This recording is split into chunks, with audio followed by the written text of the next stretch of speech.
Bonsoir à toutes et à tous. Dans l'actualité ce jeudi, le gel a provoqué des dégâts importants dans les vignes. Un tiers de la production française serait ainsi perdu en raison des températures négatives de ces dernières semaines. En Vendée, le littoral a particulièrement été touché et malgré les précautions prises par Delphine et Christian Aubiron, propriétaires du domaine des Granges, une grande partie des vignes n'a pas résisté au froid. Reportage Alexia Janet. Voilà, c'est mort ça. On voit bien, là, c'est tout sec, il n'y a plus rien. Cette vigneronne constate l'étendue des dégâts causés par le gel ces dernières nuits. L'ensemble de ces parcelles de vignes a été touché. Dans celle-ci, plus de la moitié de la production est perdue. Ça fait mal au ventre. Ouais. C'est gelé, grillé, voilà. Il n'y aura pas de production sur les ceps qu'on subit la gelée. Pourtant, le couple de vignerons a bien tenté de ralentir le gel à l'aide de bras zéro et de feux de foin. Mais le combat n'est pas encore terminé. L'objectif, protéger ce qui a été épargné du froid annoncé ces prochains jours. On n'a pas envie de subir, donc on veut rester combatif pour nos vignes, où il y a encore quelques prémices de végétation qui veulent se battre avec nous. Du coup, on sera là pour les préserver et essayer de garder un maximum de production pour le millésime 21. Car si les gelées ont des conséquences sur la récolte cette année, cela aura des répercussions directes sur le millésime 2021. Ouais. On a des gammes qui arrivent assez tôt. Alors, ce n'est pas des vins primeurs, mais c'est des vins de l'année qui vont arriver sur les moments du printemps. Donc au printemps l'année prochaine, c'est là qu'on va vraiment ressentir l'impact.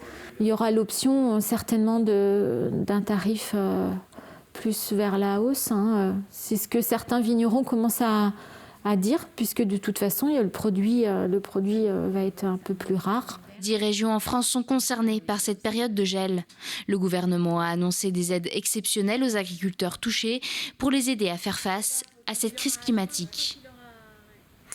Dans le reste de l'actualité, la situation sanitaire des protocoles de réouverture des établissements actuellement fermés au public, tels que les bars, restaurants ou encore les lieux culturels, devraient être présentés ce soir au président de la République. À La Roche-sur-Yon, une manifestation d'intermittents du spectacle s'est justement déroulée hier devant les locaux de la permanence du député Patrick Loiseau, pour notamment demander au gouvernement d'autoriser une reprise de l'activité le plus rapidement possible. Bien sûr qu'il faut que ça ouvre progressivement, mais on sait que ça va être avec des conditions, des protocoles sanitaires sûrement très stricts. Et puis de toute façon, on n'est à l'abri de rien avec cette épidémie. Donc voilà, nous restons prudents, on attend, on verra bien. Il se passera ce qui se passera. Bien sûr qu'on espère pouvoir retravailler le plus vite possible et retrouver le public qui n'attend que ça depuis des mois. Des professionnels de la culture également venus demander le retrait de la réforme de l'assurance chômage. Et puisque l'on parle de culture, l'économie du livre a connu une année 2020 faite de hauts et de bas. Pendant le premier confinement, les ventes ont chuté, mais ont ensuite très bien rebondi lors du déconfinement. Même constat en novembre et en décembre dernier lors du deuxième confinement. Et parmi les livres qui ont connu une certaine progression depuis un an, les livres jeunesse, témoignages de libraires et d'éditeurs dans ce reportage de Marie-Aimée Copleutre. Pour couper avec les écrans, le livre semble encore aujourd'hui un outil adapté pour distraire enfants et adolescents. Certes, il peut coûter cher, mais pour les libraires, c'est un support essentiel à l'éducation. Alors on a beaucoup de jeux ludo-éducatifs, etc. Mais en fait, un livre, c'est très éducatif aussi. Pour plein de trucs, il y a des livres sur les couleurs, il y a beaucoup de choses sur les émotions maintenant, ces dernières années. Ça permet aussi de verbaliser plein de choses pour les enfants. Et même des enfants qui ne savent pas lire, et même des enfants qui ne savent pas parler encore, c'est hyper important. Depuis quelques années, le secteur du livre jeunesse est en plein essor. L'occasion pour de petites maisons d'édition de trouver une place. C'est le cas de Olou Édition, entreprise vendéenne.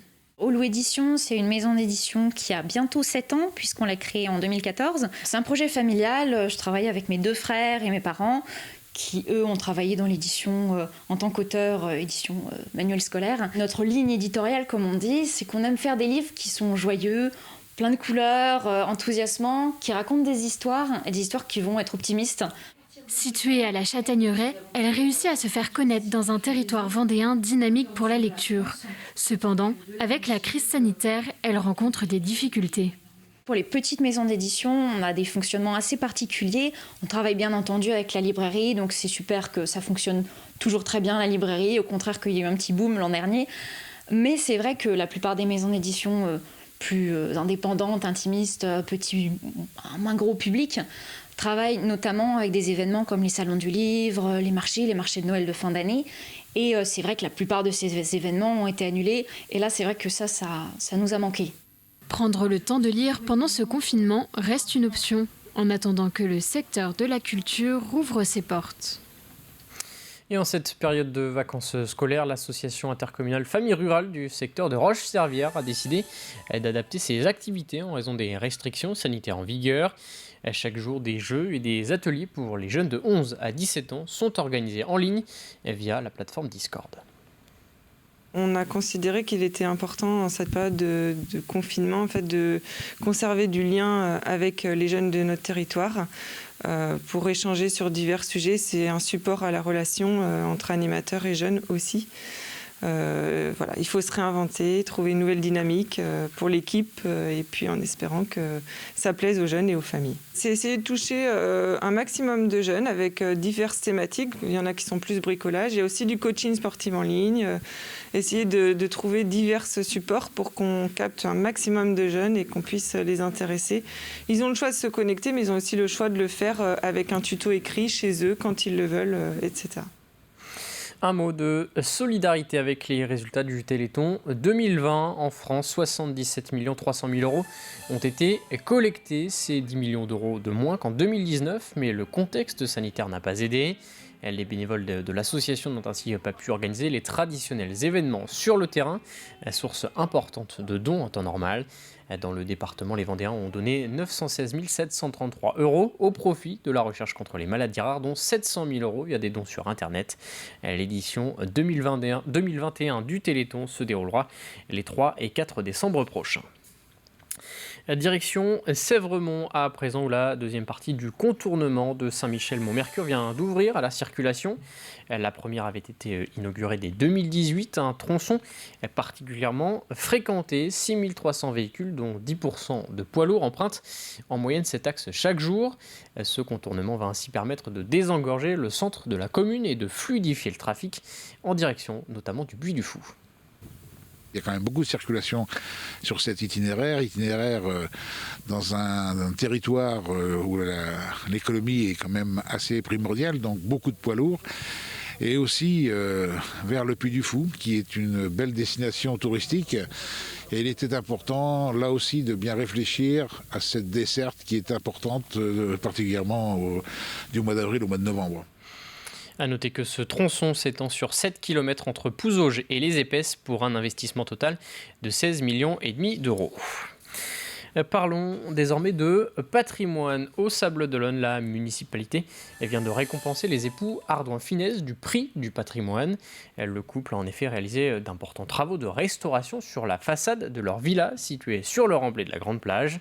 Les mosaïques datant des années 1920 ont notamment été minutieusement retravaillées. Découverte signée Cyril Guillet.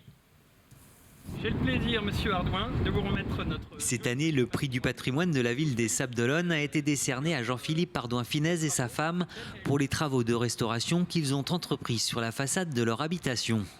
C'est la 4e année pour laquelle nous avons choisi de mettre en valeur les propriétaires sablés qui entreprennent un travail de qualité de protection du patrimoine. Et donc nous récompensons avec un chèque de 1 500 € et la pose d'une plaque officielle ceux qui ont bien travaillé, ceux qui ont bien respecté les prescriptions architecturales, qui mettent en valeur et qui protègent le patrimoine balnéaire sablé. Implantée sur le remblai et faisant face à la mer, la Villa Guelf a été dessinée en 1924 par l'architecte Maurice Durand. Au rez-de-chaussée, le bâtiment abrite 2 magasins et à l'étage, un appartement. Réalisé par l'atelier Odorico, célèbre mosaïste italien, les décors de la façade ne sont apparus qu'en 1928.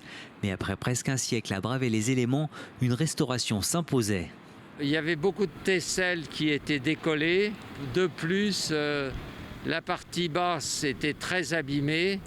Donc, Madame Deltombe, qui est spécialiste de la restauration de ces céramiques, de ces tesselles pour tout l'Ouest est venu travailler pendant environ 3 semaines.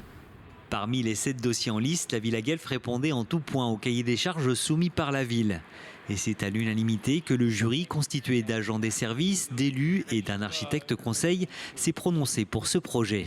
Nous sommes très sensibles au respect des dispositions d'origine des maisons. Et là, c'est vraiment le cas avec un travail sur les couleurs, avec la restauration de la façade, des ouvertures et le respect vraiment de la nature première de la villa et un résultat esthétique vraiment à la hauteur. C'est vraiment très agréable de pouvoir pérenniser ce patrimoine et c'est ce que nous transmettrons à nos enfants. À l'origine, la villa était surmontée d'un toit-terrasse, un lieu qui aujourd'hui est occupé par des appartements. Mais cette demeure reste malgré tout un des monuments emblématiques de l'architecture balnéaire sablaise. Avant de refermer ce journal, un mot de voile. La seconde et dernière étape de la Sardinia Cup se termine ce soir à Saint-Gilles-Croix-de-Vie. Finale serrée en tête de la flotte. Plusieurs bateaux ne sont qu'à quelques milles les uns des autres après 800 000 de courses parcourues depuis ce dimanche. À l'arrière, Charlotte Yvan et Pierre Daniello du Team Vendée Formation sont actuellement 20e de la flotte. Les prévisions météo pour demain. Dans la matinée, le temps sera similaire à aujourd'hui avec un grand soleil sur l'ensemble du département. Dans l'après-midi, quelques nuages devraient faire leur apparition. Côté température, attention au gelé de nouveau demain matin à l'intérieur des terres. Comptez entre 11 et 12 degrés pour les maximales. C'est la fin de cette édition. Merci de votre attention. Je vous souhaite une très bonne soirée sur TV Vendée.